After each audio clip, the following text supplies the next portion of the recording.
എടാ മോനെ, രംഗച്ചേട്ടൻ കാണിക്കുമെന്ന് പറഞ്ഞാൽ കാണിക്കും.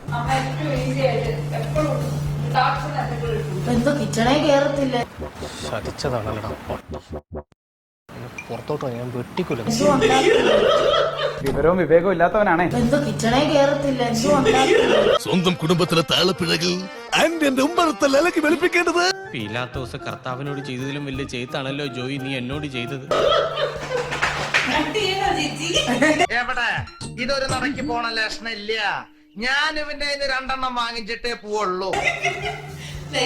കിച്ചണിന്ന് വെച്ചാ ഇവിടെ ഡോറാണെന്ന് വെച്ചോ. ഒരു തരത്തിലും എന്നെ ജീവിക്കാൻ സമ്മതിക്കില്ലെന്ന് ഉറപ്പിച്ച് തീരുമാനിച്ചിറങ്ങിയിരിക്കുകയാണല്ലേ.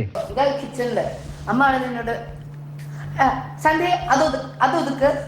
അത് ഒരു സന്തോഷത്തിന് അത് തെറ്റാണെങ്കിൽ ക്ഷമിച്ചു തരാം, മാപ്പ്. ഇതൊതുക്ക്. മറ്റേത് ആ ഫ്രിഡ്ജിൽ നിന്ന് നോക്കട്ടെ. ഞാൻ ഫ്രിഡ്ജ് ഒന്ന് ഇങ്ങനെ തുറന്ന് ഞാൻ നോക്കട്ടെ. ശമ്പളം എത്ര വേണമെങ്കിലും ചോദിച്ചോളൂ, ഞാൻ തരും. പക്ഷേ അച്ചടക്കത്തോടു കൂടി ജോലി ചെയ്യും. ഇങ്ങനെ കേറത്തില്ല അതിന്. ഞാൻ കൃത്യമായിട്ട് എനിക്ക് പൈസ തരുന്നില്ലേ ബേബി.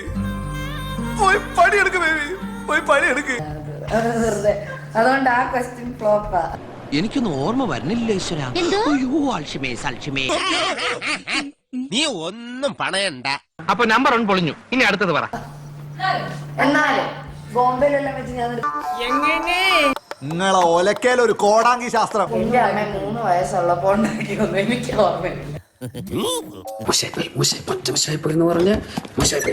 എന്റെ അമ്മ 3 വയസ്സുള്ളപ്പോ ഉണ്ടാക്കിയൊന്നും എനിക്ക് ഓർമ്മയില്ല.